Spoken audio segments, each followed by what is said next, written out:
안녕하세요. 오늘 청취자분들과 함께 좀 깊이 들어가 볼 주제가 있습니다.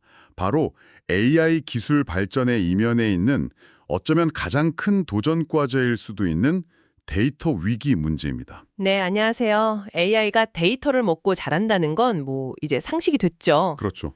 근데 그 데이터가 고갈될 수도 있다, 이런 경고가 나오고 있거든요. 네, 맞아요. 데이터 양도 양이지만 이제는 그 질이 정말 중요해졌다는 이야기와 함께 그 해결책으로 데이터 파운드리라는 개념이 떠오르고 있죠. 오늘 이 부분을 좀 집중적으로 파헤쳐 보겠습니다. 좋습니다. 사실 AI 모델, 특히 GPT-3 이후에 나온 초거대 모델들은 어마어마한 양의 데이터를 필요로 하거든요. 네, 저도 자료 보고 놀랐습니다. 수요가 정말 기하급수적으로 늘었다고요. 맞습니다. 게다가 요즘엔 텍스트뿐만 아니라 이미지, 음성까지 이해하는 멀티모달 AI가 대세잖아요. 아, 그렇죠. 그러면서 필요한 데이터 종류도 훨씬 다양해지고 복잡해졌고요. 바로 그겁니다. 그런데 이런 상황에서 일부 연구에서는 현재 추세라면 한 2028년 이때쯤이면 우리가 활용할 수 있는 고품질 텍스트 데이터가 바닥날 수도 있다. 이런 예측까지 나왔어요. 2028년이요? 생각보다 너무 빠른데요. 그게 정말 현실이 될까요? 글쎄요. 그 예측이 100% 정확하다고 단언할 수는 없겠지만 데이터 부족이 아주 임박한 문제라는 강력한 신호인 건 분명합니다. 그렇군요. 근데 더 큰 문제는요. 단순히 양이 부족하다는 것만이 아니에요. 기존에 우리가 쉽게 구할 수 있는 인터넷 데이터에는 좀 구조적인 결함이 많다는 겁니다. 구조적인 결함이요? 어떤 것들이 있을까요? 크게 한 세 가지 정도 꼽을 수 있는데요. 첫째는 중복성 문제입니다. 중복성이요? 네. 인터넷 글들 보면 복사해서 붙여넣거나 여기저기 재배포되는 경우가 엄청 많잖아요. 아, 네, 그렇죠. 흔하죠. 그래서 대규모 웹 크롤링 데이터셋의 대명사인 커먼 크롤 같은 경우에도 분석해보면 그 내용의 40% 이상이 중복된 컨텐츠라고 해요. 40%나요? 와, 생각보다 훨씬 심각한데요? 그럼 학습율이 엄청 떨어지겠네요? 당연하죠. 똑같은 내용을 계속 학습시키는 셈이니까요. 시간 낭비, 자원 낭비죠. 둘째 문제는 노이즈 오염입니다. 노이즈 오염이요? 네, 웹사이트에 보면 광고 문구라던가 메뉴 버튼, 사이드바 이런 불필요한 텍스트들이 많잖아요. 네, 많죠. 이런 것들이 AI 학습 데이터에 그대로 섞여 들어가면 데이터의 품질을 심각하게 떨어뜨립니다. 이걸 노이즈라고 부르는 거죠. 아, 학습에 방해가 되는 불순물이군요. 그렇죠. 마지막으로 셋째는 편향성 문제입니다. 이게 또 아주 중요해요. 편향성이라면 데이터가 특정 그룹에 치우쳐 있다는 건가요? 정확합니다. 현재 우리가 활용하는 대규모 데이터셋의 상당 부분이 영어 중심으로 되어 있어요. 거의 절반 가까이가 영어 데이터고요. 네. 그리고 지역적으로 보면 미국 관련 컨텐츠가 50%를 넘는다고 합니다. 아, 그럼 영어를 사용하지 않거나 미국 문화권이 아닌 지역에서는 AI 성능이 좀 떨어질 수 있겠네요? 떨어지는 정도가 아니라 아예 잘못된 결과를 내거나 특정 문화에 대한 편견을 학습할 수도 있는 거죠.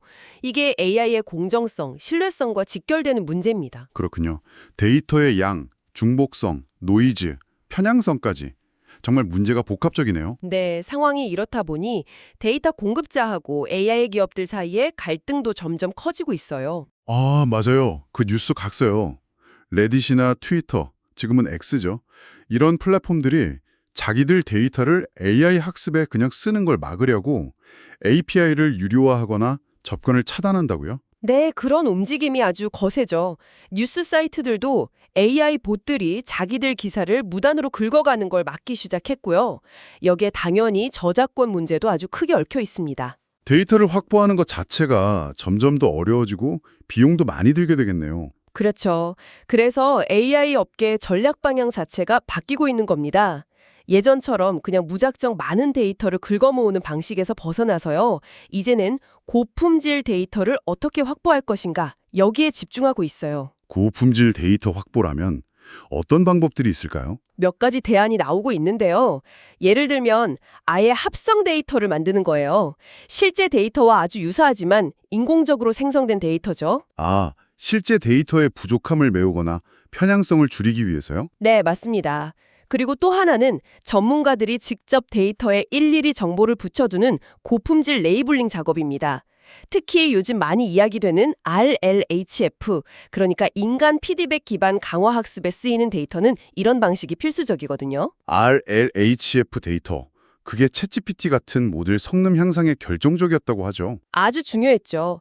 그리고 기존에 쌓여있는 방대한 데이터를 그냥 버리는 게 아니라 이걸 잘 정제하고 구조화해서 쓸모있게 만드는 작업도 굉장히 중요해졌습니다.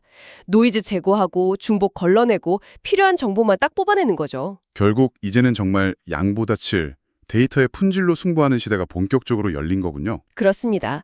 바로 이 지점에서 데이터 파운드리의 중요성이 부각되는 겁니다. 데이터 파운드리 아까 잠깐 언급하셨는데 반도체 파운드리처럼 데이터를 전문적으로 생산하고 관리해주는 곳, 이런 개념인가요? 네, 그 비유가 아주 적절합니다. TSMC나 삼성전자가 반도체 생산을 전문적으로 해주듯이 데이터 파운드리는 고품질 데이터를 전문적으로 생산, 가공, 관리해주는 역할을 하는 거죠. 단순한 데이터 저장소와는 다른 거군요. 훨씬 포괄적인 개념입니다. 데이터 파운드리는 크게 보면 한 5단계 정도의 과정을 책임지는 통합 인프라라고 할 수 있어요. 1. 필요한 데이터를 다양한 소스에서 수집하고 통합하고요. 네. 2. 그 다음 데이터를 깨끗하게 만드는 전처리, 정제 과정을 거칩니다. 아까 말한 노이즈나 중복 같은 걸 제거하는 거죠. 3. 그리고 AI가 학습할 수 있도록 데이터에 의미를 부여하는 레이블링이나 주석 작업을 하고요. 아, 레이블링. 중요하죠. 네. 4. 그렇게 만들어진 데이터를 안전하고 효율적으로 저장하고 관리합니다. 5.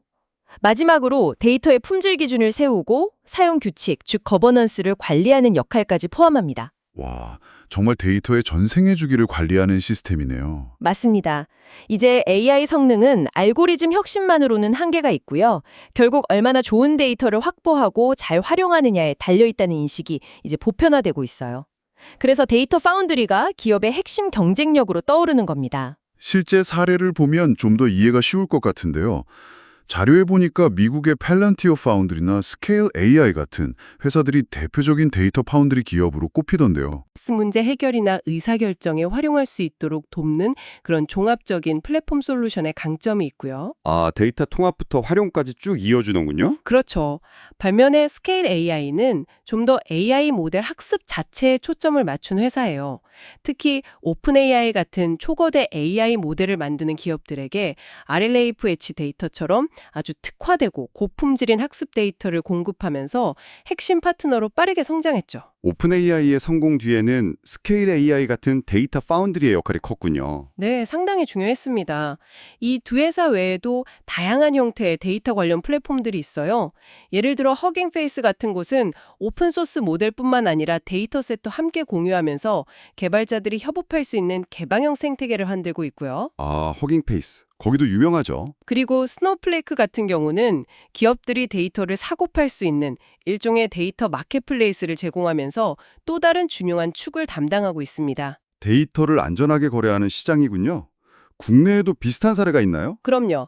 국내에서는 크라우드웍스 같은 기업이 데이터 라벨링 플랫폼으로 잘 알려져 있고요.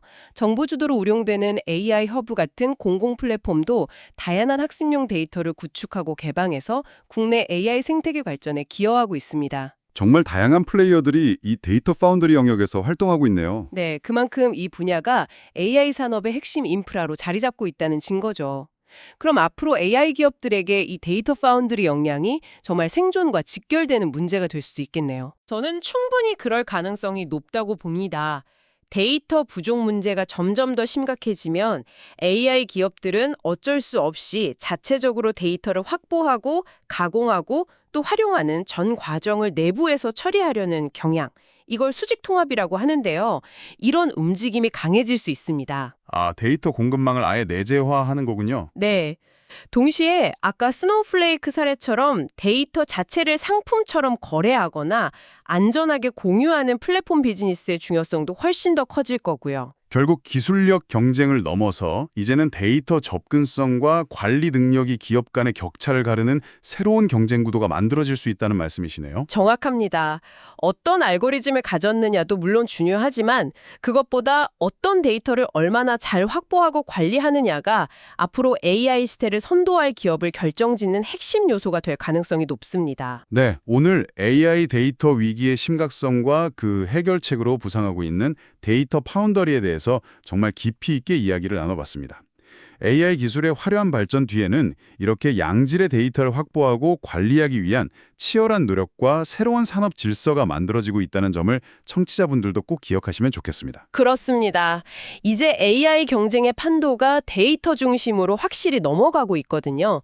단순히 기술 기업이나 연구자들 뿐만 아니라 우리 사회 전체가 데이터의 진짜 가치를 이해하고 또 관련 기술이나 인프라가 어떻게 발전하는지 계속 주목해야 할 필요가 있습니다. 데이터에 대한 통찰력 그리고 활용 능력이 바로 우리 미래의 경쟁력이 될 테니까요.